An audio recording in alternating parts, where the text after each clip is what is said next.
Chapter number 2 that is relations and functions और exercise 2.2 का question number 9।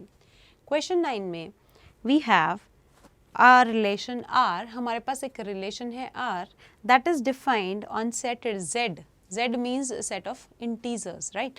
तो R is a relation which is defined from Z to Z. Z से Z तक define किया गया है, right? और R किस तरह से डिफाइन किया गया है? इसमें ऑर्डर्ड पेयर्स हैं A, B such that A minus B is an integer.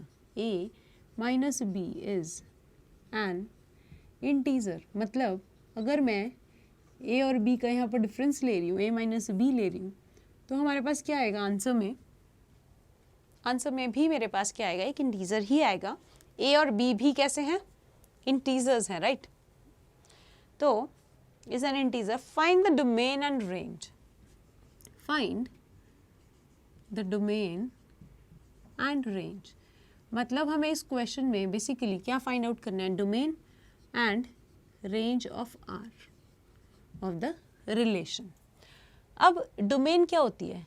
Domain वो एलिमेंट्स होते हैं जो हमारे ऑर्डर्ड पेयर्स में फर्स्ट नंबर पे आते हैं। उन सब का अगर मैं एक सेट बना दूं तो उसे डोमेन कहते हैं, राइट?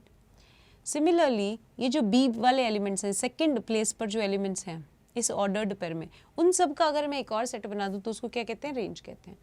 अब आप ये बताइए कि यहाँ पर मैं ऐसे कौन से ए और बी ले सकती हूँ जिनका अगर मैं डिफरेंस करूँ तो इंटीजर ही आए। आप कोई भी इंटीजर्स ले लो, let us take any integer. चलो लेके देखते हैं। अगर मैं ले लेती हूँ एक इंटीजर, मैंने क्या ले लिया, 1 ले लिया z, ठीक है, और माइनस b मैंने ले लिया 5, मैंने कुछ भी ले लिया for 1 and 5 belongs to z। हमें पता है ये z से बिलोंग करते हैं, right? These are integers.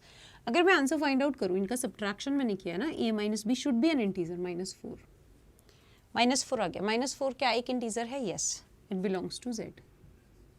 Similarly if you will take any other example, कुछ और ले लेते हैं। चलिए, -5 बिलोंग्स टू z, राइट? और मैं ले लेती हूँ +8, ये भी बिलोंग करता है z से, ठीक है? दोनों ही इंटीजर्स हैं। अब फिर से अप्लाई करके देखते हैं। -8 माइनस पहले -5 है ना, मैंने इसको a ले रही हूँ मैं और इसको b। जो फर्स्ट नंबर पे लिखा है that is your a and which is written on the second number this is your b। तो -5 minus this is a minus b, कितना आ जाएगा? -5 माइनस 18 इज -8 इज 13। -13 जो है वो भी एक इंटीजर है, ठीक है? आप इस तरह से कुछ और एग्जाम्पल्स लेके देखिए, आपको समझ में आने लगेगा कि जब भी मैं कोई दो इंटीजर्स ले रही हूँ, हर बार डिफरेंस क्या आ रहा है, तीसरा जो आंसर में आ रहा है वो भी एक इंटीजर है। So we can write that if a and b belongs to z, यानी कि अगर a और b मैंने कोई इंटीजर्स लिए हैं, ये क्योंकि z पे डिफाइन किया गया है तो आप इंटीजर ही लोगे, इंटीजर से बाहर कुछ नहीं ले सकते, ठीक है? उस सेट से बाहर कुछ नहीं ले सकते। तो a और b अगर मैंने कोई दो इंटीजर लिए हैं, देन a माइनस b, तो जो a माइनस b आएगा इज डेफिनेटली, ये डेफिनेटली एक इंटीजर होगा, इज डेफिनेटली एन इंटीजर। ये क्या होगा? डेफिनेटली हमारे पास एक इंटीग्रल वैल्यू ही आएगी, एक इंटीजर ही होगा। This implies a minus b belongs to z। a minus b जो है वो कैसा हो जाएगा? इंटीजर होगा, तो z से बिलोंग करेगा, राइट? सो डोमेन क्या होती है? डोमेन ऑफ R होती है वो सारे एलिमेंट्स जो इसमें a की जगह पर आए। तो मैं यहाँ पर कुछ भी इंटीजर रखूँ तो मेरा आंसर जब मैं a माइनस बी निकालूंगी तो इंटीजर ही आएगा। तो इसका मतलब सारा ये कंप्लीट z जो है वो यहाँ पर मैं रख सकती हूँ, इस z में से कुछ भी रख सकती हूँ, तो ये कंप्लीट z हमारी क्या हो जाएगी? डोमेन हो जाएगी, right? So domain is z। Now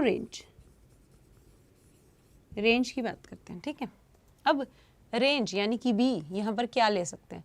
मैंने अभी आपको कहा कि मैं b में भी कुछ भी वैल्यू लूँ, a और b कुछ भी जब मैं इंटीजर लूँगी आंसर इंटीजर ही आएगा। तो b में भी मैं सारी वैल्यूज कोई भी वैल्यू ले सकती हूँ z से, that means range is also equal to z। तो मेरे पास क्या आ गया कि यहाँ पर डोमेन और रेंज जो है वो कंप्लीट जेड सेट है हमारा, यानी कि सारी वैल्यूज़ इस सेट में जितने भी एलिमेंट्स हैं, जितने भी इंटीजर्स हैं, मैं कुछ भी ए और बी की जगह पर रख सकती हूँ, वो आपस में कैसे होंगे, रिलेटेड होंगे। कैसे होंगे, रिलेटेड होंगे, यानी कि हमारे सेट आर में आएंगे। दैट मीन्स हमारे पास डोमेन क्या आ गई, set of integers, and range भी क्या आ गई इस क्वेश्चन में, सेट ऑफ इंटीजर्स। तो ये जो था हमारा क्वेश्चन नंबर 9, ये लास्ट क्वेश्चन था इस एक्सरसाइज का, और इसी के साथ हमने हमारी एक्सरसाइज 2.2 भी फिनिश कर लिया। ओके